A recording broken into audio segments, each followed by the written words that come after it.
अंग्रेजों ने जिस देश को कई टुकड़ों में बांटा था, एक ही व्यक्ति सरदार वल्लभ भाई पटेल ने उसी खाई को पाटा था। मेरे प्यारे श्रोताओं, सभी माताओं, दर्शकों, देवियों, सज्जनों, आप सभी को राष्ट्रीय एकता दिवस के अवसर पर स्वागत करता हूं। सरदार वल्लभ भाई पटेल के 72वीं पुण्यतिथि पर आप सभी को हार्दिक बधाई देते हुए आज हम बात करेंगे लौह पुरुष सरदार वल्लभ भाई पटेल जी के बारे में। लौह पुरुष उनको क्यों कहा जाता है? उनका जन्म हुआ था 1875 मसीहा में अक्टूबर 31 तारीख में। बचपन में एक बार उनको एक फोड़ा हो गया था। डॉक्टर ने कहा था कि गरम लोहे में उस फोड़े को फोड़ना है, लेकिन ये तो बच्चा है, हम कैसे ये कर पाएंगे? ये बहुत दर्दनाक विषय है, बहुत तकलीफ देने वाला है। लेकिन सरदार वल्लभ भाई पटेल ने उस तपते हुए लोहे को ले आकर उस फोड़े को फोड़ देते हैं। इसी कारण से ही उनको लौह पुरुष कहा जाता है। और भी एक कारण है कि इन्होंने जो 565 प्रिंसली स्टेट थे उनको यूनाइट करने का काम किए थे। और भी बहुत सारे कार्य इन्होंने किए थे। इनको भारत का बिस्मार्क भी कहा जाता है। बहुत बुद्धिमान थे सरदार वल्लभ भाई पटेल जी। उनको सरदार क्यों कहा जाता है? 1928 में वो एक एक्चुअल लीडर बन के उभरे थे, जबकि बरदौली में किसानों पर 22% तक का टैक्स लिया गया। उनका फसल खराब हो गया था, फिर भी तो इन्होंने अपने गुप्तचरों के द्वारा ये पता लगा कर इस बात की जानकारी लेते थे कि किस दिन अंग्रेज किस किसान के घर जाकर उनके घरों का और जमीन का मतलब नीलाम करके अपने नाम करेंगे, उनका सिग्नेचर करके या फिर जो मोहर लगाकर उनके नाम करेंगे। तो उसी किसान को गायब कर देते थे। तो अंग्रेज बड़े हैरान होते हैं। फिर 22% का टैक्स को घटाकर वापस से 6% को ले आते हैं। तो बरदौली के जो महिलाएं थी वो उनसे बहुत प्रभावित होती हैं, बहुत खुश होती हैं और उनको सरदार का टाइटल देती हैं। तो उनके व्यक्तित्व के जो महानताएं हैं उसके बारे में हम कब जान पाएंगे? हम जान पाएंगे जब वो अपने पद का त्याग करते हैं। कब?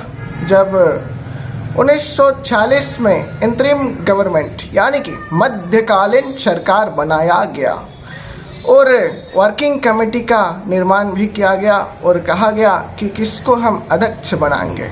जिसको हम अध्यक्ष बनाएंगे उसको ही इंडिपेंडेंस के बाद जब भारत अपने स्वाधीनता को प्राप्त करेगा उसके बाद पहले प्रधानमंत्री नियुक्त कराया जाएगा। तो जो प्रांतीय कमेटी थी उनसे वोट लिया गया। जब वोट को देखा गया तो 15 में से 12 लोगों ने सरदार वल्लभ भाई पटेल को वोट दिए थे, 2 लोगों ने जेबी कृपालिनी को वोट दिए थे और एक नोटा था, यानी कि किसी को भी वोट नहीं दिया गया था। इससे आपको यह पता चलेगा कि जवाहरलाल नेहरू जी को एक भी वोट नहीं मिला था। प्यारे श्रोताओं, फिर भी गांधी जी के कहने पर सरदार वल्लभ भाई पटेल ने अपने त्याग पत्र दे देते हैं। इससे उनके व्यक्तित्व के महानता के बारे में पता चलता है। उसी दिन गांधी जी ने नेहरू जी से पूछे थे कि सरदार पटेल को तो बहुत वोट मिले हैं, आपको तो कोई भी वोट नहीं मिले हैं। तो नेहरू अपने मुंह को नीचे झुका देते हैं और कुछ नहीं बोलते। इसी बात से गांधी जी को ये अंदाजा हो जाता है कि नेहरू सेकंड पोजीशन लेने के लिए तैयार ही नहीं है। तो इसीलिए सरदार वल्लभ भाई पटेल को भारत का पहला डेप्यूटी प्राइम मिनिस्टर और पहला होम मिनिस्टर का पद भी दिया गया। तो हम जब पार्टीशन का जो क्षण आया, पार्टीशन के वक्त जब नेगोशिएट करने के लिए लॉर्ड लुई माउंटबेटन ने जब दोनों को बुलाया गया पाकिस्तान से मोहम्मद अली जिन्ना और भारत से एक लीडर चाहिए था, तो सरदार वल्लभ भाई पटेल को नेहरू ने भेजे, क्योंकि मोहम्मद अली जिन्ना एक ऑर्थोडॉक्स टाइप के आदमी थे। हर चीज़ में उनसे बातचीत करना एक बहुत मुश्किल सा बात था, मुश्किल सा विषय था। तो इसीलिए सरदार वल्लभ भाई पटेल आते हैं और जो 400 करोड़ संपत्ति थी इंडिया की, तो जिन्ना कहते थे कि हमें 200 करोड़ दे दीजिए। सरदार वल्लभ भाई पटेल इस बात से इनकार कर देते हैं कि आपका कंट्री छोटा है, आपका पॉपुलेशन छोटा है, आपको हम बस 75 करोड़ देंगे। तो पहले 20 करोड़ दे देते हैं और बाद में 55 करोड़ देंगे, यह बोलते हैं। जब आतंकवाद को बढ़ावा देते हैं जिन्ना बाद में जाकर, तो सरदार वल्लभ भाई पटेल वो अवशिष्ट रुपया देने से भी इनकार करते हैं। बाद में गांधी जी अनशन करते हैं। ये अनशन से प्रभावित होकर ही गांधी जी के कहने पर ही फिर सरदार वल्लभ भाई पटेल जो उनका 55 करोड़ का रुपया था वो उनको फिर वापस करते हैं। वो भारत के लिए घातक सिद्ध होता है, आतंकवादी को बढ़ावा देते हैं, आतंकवाद को बढ़ावा देते हैं, ऑपरेशन गुलमार्ग आदि होता है, वो सब कुछ होता है। लेकिन इस बात से सरदार वल्लभ भाई पटेल के व्यक्तित्व के बारे में हम अच्छे से जान पाएंगे कि उनका व्यक्तित्व कितना विशाल था, उनके बुद्धि कितनी प्रखर थी कि सोने और चांदी का एक 2 गाड़ी था माउंटबेटन के पास। तो वो चाहते थे मोहम्मद अली जिन्ना की हमें सोने का गाड़ी मिले। तो फिर सरदार वल्लभ भाई पटेल कहते हैं कि सिक्का उछाला जाए, टस किया जाए, टस किया गया, तो फिर सोने की गाड़ी इंडिया को मिली। फिर क्या होता है कि जिन्ना कहते हैं कि आपके आईबी यानी कि इंटेलिजेंस ब्यूरो हमें आधा दे दीजिए। तो सरदार वल्लभ भाई पटेल कहते हैं देश का बंटवारा हो रहा है, राज का नहीं, हम अपना आईबी आपको नहीं देंगे। तो फिर जिन्ना कहता है कि हमें एक प्रिंटिंग मशीन आप बना दीजिए। तो आप अपने देश का निर्माण कर रहे हैं, तो आप अपने करेंसी मतलब जो मशीन है, प्रिंटिंग मशीन है, आपको आपके कंट्री में ही बनाना पड़ेगा और जितने भी पैसे तब तक चाहिए आप हमसे ले लीजिएगा। तो ऐसे करके बहुत बातों पर नेगोशिएट करते हैं सरदार वल्लभ भाई पटेल जी। बाद में जब भारत का जब इंडिपेंडेंट होता है, जब स्वाधीन पाता है इंडिया, तो पहले गृह मंत्री के पद पर शपथ लेते हैं सरदार वल्लभ भाई पटेल जी। उससे पहले क्या है कि और एक समस्या है कि जो 565 प्रिंसली स्टेट उनको कैसे इंडिया में मिलाया जाए। तो बातचीत से तो 561 प्रिंसली स्टेट मिल गया था, लेकिन 4 ऐसे स्टेट थे जो दिक्कतें पैदा कर रहे थे। एक है जोधपुर, दूसरा है जूनागढ़, तीसरा है हैदराबाद, चौथा जम्मू कश्मीर। तो जोधपुर में 22 प्रिंसली स्टेट है जोधपुर को मिलाकर। राजा हनुमंत सिंह मोहम्मद अली जिन्ना के बात पर प्रभावित होकर पाकिस्तान में मिल जाना चाहते थे। जिन्ना उनसे कहता था कि हम आपको कराची का बंदरगांव दे देंगे, रेलवे और इत्यादियों का सुविधा दे देंगे, और जो हथियार है और अनाज है उसका इंपोर्ट एक्सपोर्ट का सुविधा भी दे देंगे। ऐसे बोल के उसको प्रभावित कर रहा था। जब ऐसा हो रहा था तो उसी बात से ये प्रभावित हो जाते हैं हनुमंत सिंह। तो फिर वीपी मेनन को भेजते हैं सरदार वल्लभ भाई पटेल उससे बातचीत करने के लिए। तो वो बंदूक दिखा देता है वीपी मेनन। फिर दिल्ली वापस आ जाते हैं। फिर दिल्ली बुलाते हैं सरदार वल्लभ भाई पटेल जी उसको, हनुमंत सिंह को, और कहते हैं कि आपके पिताजी ने मुझे आपके जिम्मे मतलब आपको मेरे जिम्मे छोड़कर गए थे। अगर आप ऐसा वैसा कुछ हरकत करेंगे तो मैं पिता के नाते जाके आपको दंड दूंगा। और एक बात भी कहते हैं कि आपके जो जनता है वो हिंदू हैं, अगर आप पाकिस्तान में मिलने के बाद सोचेंगे भी तो वो रिवोल्ट करेंगे और जो विद्रोहियों का समर्थन मैं करूंगा।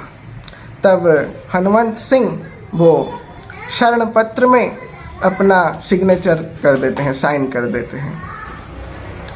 फिर क्या होता है कि जूनागढ़ में भी ऐसा विद्रोह होता है। सरदार वल्लभ भाई पटेल वीपी मेनन को भेजकर जागीरदारों से मुलाकात करके फूट डाल देते हैं। जनता विद्रोह करती है, वहाँ पे भी वोट लिया जाता है और 1947 9 नवंबर में वो भी शरण पत्र में अपना साइन कर देते हैं वहाँ पे राजा महावत खां। फिर क्या होता है कि कश्मीर में एक स्थिति अलग थी। जोधपुर और जूनागढ़ में राजा मुस्लिम था और जनता हिंदू थे, लेकिन यहाँ पे स्थिति दूसरा था कि राजा हरि सिंह हिंदू थे और जनता मुस्लिम था। इसलिए पाकिस्तान के नज़र कश्मीर पर टिका हुआ था। अब क्या हुआ कि जो कवालियों को मतलब भेजकर और पाकिस्तान के आर्मी मिलकर एक ऑपरेशन करता है, ऑपरेशन गुलमार्ग 22 अक्टूबर 1947 में। यहाँ पे क्या होता है कि जो राजा हरि सिंह भारत का समर्थन चाहता है, तो सरदार वल्लभ भाई पटेल कहते हैं कि आप जो शरण पत्र है, विनय पत्र है, उसमें अपना साइन कर दीजिए। फिर कश्मीर का भी विलय होता है 26 अक्टूबर 1947 में। फिर क्या होता है, हैदराबाद के निजाम जो उस्मान अली खां था वो कभी भी नहीं मान रहा था सरदार वल्लभ भाई पटेल के बातचीत को। सारे डिस्कशन में वो अड़ंगा डाल देता था। तो आखिरी में 13 सितंबर 1948 में ऑपरेशन पोलो करके के ऑपरेशन किया जाता है। 5 दिन बाद 17 सितंबर में वो मतलब इंस्ट्रूमेंट ऑफ एक्सेशन में स्वाक्षर करता है हैदराबाद का निजाम। ऐसे करके सारे प्रिंसली स्टेट भारत में मर्ज हो जाते हैं। ऐसे थे सरदार वल्लभ भाई पटेल। वो ICS को IAS का दर्जा देते हैं।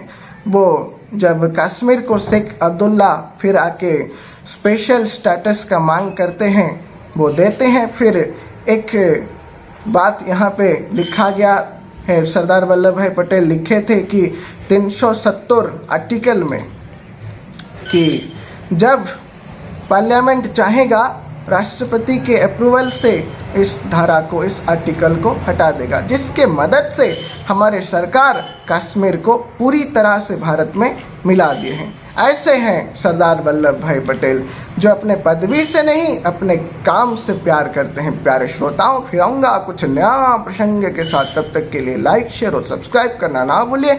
आप के अपने favourite YouTube channel RPKY Ram ji को। जय श्री राम, जय श्री कृष्ण कन्हैया, जय हिंद।